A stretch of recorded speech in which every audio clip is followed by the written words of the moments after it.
જો નાસ્તાને મહિના સુધી સ્ટોર કરીને રાખવો હોય યા પછી ચા સાથે કોઈ નાસ્તો ક્રિસ્પી જોઈતો હોય તો આજની આ રેસીપીને ટ્રાય કરો. આજની આ રેસીપી બનાવવા માટે મગની દાળને મેં પાણીમાં પહેલેથી પલાળીને રાખી હતી અને હવે એનું પાણી નિતારી લીધું છે. મગની દાળ પણ સારી રીતે ફોગાઈ ગઈ છે.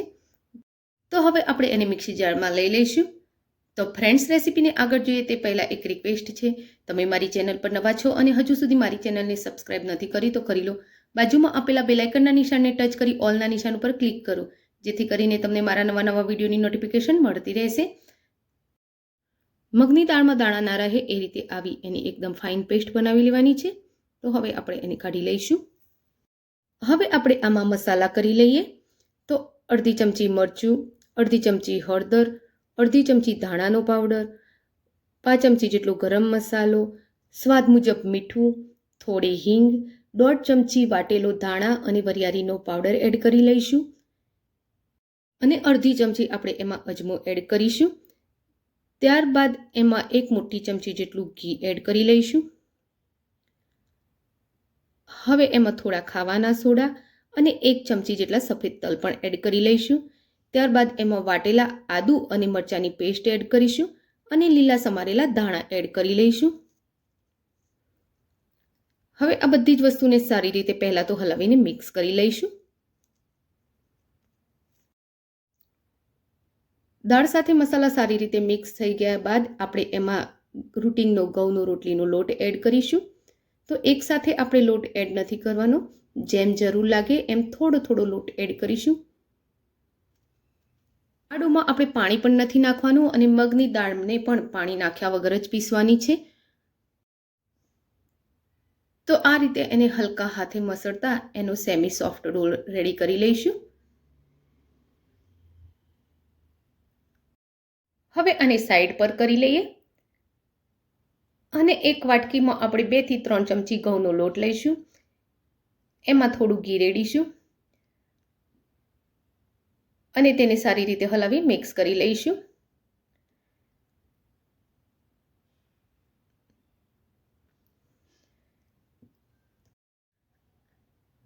અને મિક્સ કર્યા બાદ આને સાઈડ પર કરી લઈએ.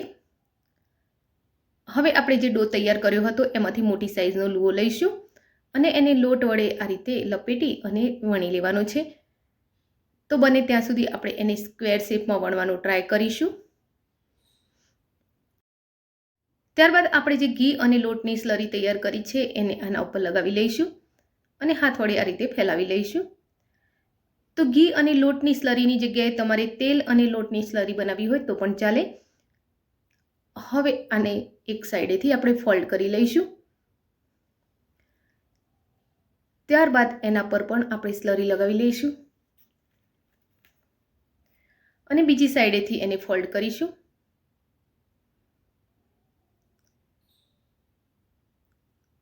હવે ફરીથી આપણે આના ઉપર સ્લરી લગાવીશું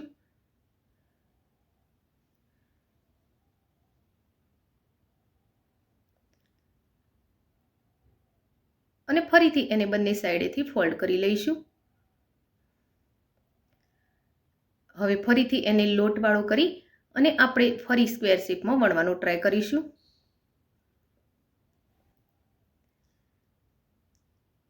ત્યારબાદ આપણે ફરી એના ઉપર એ જ પ્રોસેસથી સ્લરી લગાવીશું અને પૂરી રોટલી ઉપર આ રીતે ફેલાવી લઈશું. ફરીથી એને એ જ રીતે આપણે ફોલ્ડ કરીશું. તો એના દરેક લેયર વચ્ચે આપણે સ્લરી લગાવવાની છે, જેથી કરી એના દરેકે દરેક લેયર ખુલ્લા પડે.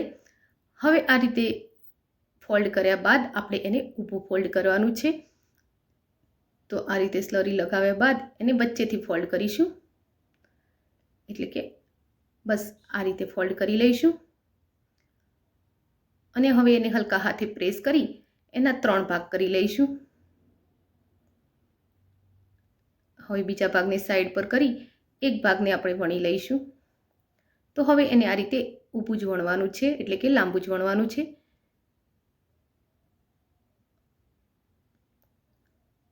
અને હવે એને કટ કરીશું. તો એક સરખા આપણે એના લાંબા પીસ તૈયાર કરી લઈશું.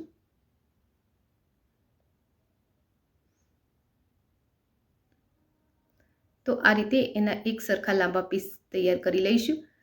તેલ ગરમ થવા મૂક્યું હતું, તેલ ગરમ પણ થઈ ગયું છે, તો તૈયાર કરેલા પીસ આપણે એમાં મૂકતા જઈશું.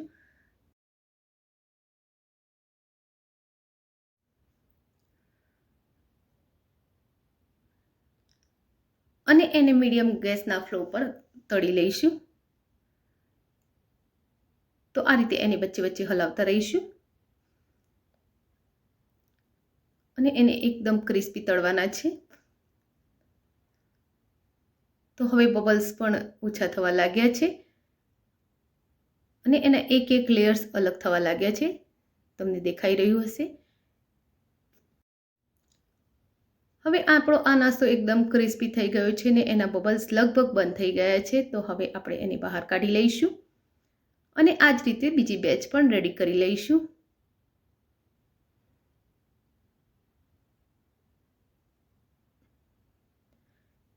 તો એના એક એક લેયર્સ અલગ દેખાઈ રહ્યા છે અને એકદમ ક્રિસ્પી થયો છે. એક પીસ હું તમને તોડીને પણ બતાવું કેવો ક્રિસ્પી અને સોફ્ટ છે.